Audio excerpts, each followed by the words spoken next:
आज हम परभनी शहर के मदीना पार्टी आयशा नगर इस इलाके में आए हुए हैं। ये इलाका एक स्लम एरिया के तौर पर जाना जाता है। आप मेरे इस तरफ देख सकते हैं कि यहाँ पर जो बस्ती है ये मजदूर पेशा बस्ती है। यहाँ पर इस तरह से लोग रहते हैं कि रोजाना मजदूरी करना होती है और अपने घर के अखराजात को चलाना होता है। इसी चीज को मद्देनजर रखते हुए जमात इस्लामी हिंद परभनी शहर की तरफ से राहत कोऑपरेटिव सोसाइटी ने यहाँ पर आप मेरे पीछे देख सकते हैं एक राहत क्लिनिक यहाँ पर जो है तो उन्होंने खोला है।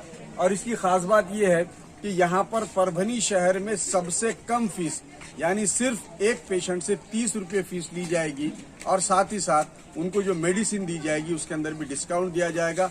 या यूं कह लीजिए कि जहां पर किसी एक शख्स को 500 रुपये एक मरतबा हॉस्पिटल में पे करना पड़ रहे थे, अब वो काम उसका सिर्फ 100 रुपये के अंदर हो जाएगा। इसकी वजह से इस इलाके में रहने वाले लोगों से भी हमने बात की है।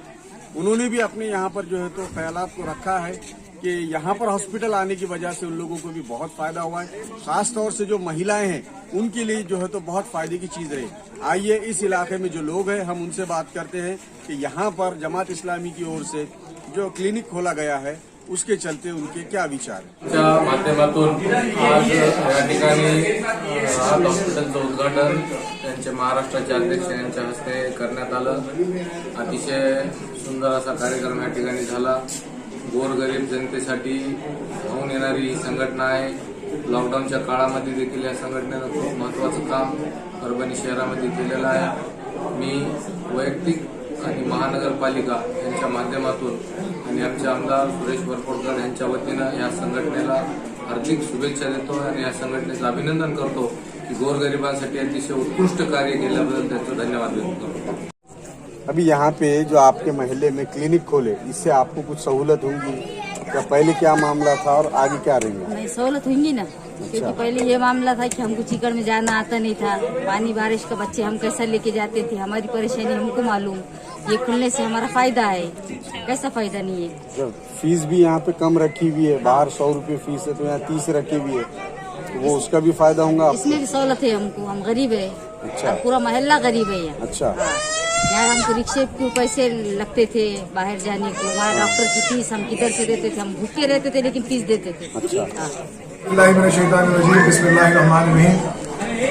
मोहतरम हज़रात, आज परभनी जमात इस्लामी की तरफ से एक और संगमेल की बुनियाद रखी गई मोहतरम अमीर हल्का रिजवानुर रहमान खान साहब की मौजूदगी में और आपके दस्ते मुबारक से। जैसे आप तमाम लोग जानते हैं कि जमात के बहुत सारे शोबाजात और उसके विजन में से एक हिस्सा ये भी है कि अवाम की सेहत और अवाम का जो पैसा है वो सही मद में खर्च हो। लिहाजा इससे पहले भी परभनी में दरगाह रोड पर हमारा एक क्लिनिक चला करता है अशिफा के नाम से। अब इसी सिलसिले को दराज करते हुए मदीना पार्टी से थोड़ा आगे जो इंतहाई माइक्रो स्लम है, इंतहाई गुर्बत ज़दा एक इलाका है, पसमानदा इलाका है, आयशा नगर के नाम से, इस जगह पर आज अल्हम्दुलिल्लाह राहत क्लिनिक और न्यू राहत मेडिकल के नाम से जमात ने अपने नए प्रोजेक्ट का इफ्तिताह किया है। आज शहर के मुअज़्ज़िज़ीन भी इसमें शरीक रहे हैं, खुसूसन कॉरपोरेशन के मेयर रवि सोन कामरे साहब, गुलबीर खान साहब और इस इलाके के जो कॉरपोरेटर हैं अब्दुल मोइज़, इन लोगों ने बज़ात खुद यहाँ पहुँचकर अपने नए ख्वाहिशात का इजहार किया और इस बात का भी उन्होंने इरादा जाहिर किया कि इंशाल्लाह जब भी जमात को ताउन की ज़रूरत पड़ेगी हम बिल्कुल जो भी हमसे हो सकता है अच्छे से अच्छे अंदाज में इस काम को आगे बढ़ाने की कोशिश करेंगे। और जमात की पूरी टीम इस बात के लिए कोशिश रहेगी इंशाल्लाह कि इस मकाम पर लोगों को सेहत के मसाइल से जो जूझ रहे हैं कम कीमत पर अच्छी दवाओं के साथ अच्छा ट्रीटमेंट उनको दिया जा सके। तो जो लोग उसको देख रहे हैं, जो लोग उसको सुन रहे हैं, आप तमाम लोगों से दरख्वास्त है कि जमात के इस प्रोजेक्ट के लिए दुआ फरमाएं कि अल्लाह तबारक व तआला हमारे इरादों में और इस काम में मजबूती अता फरमाए।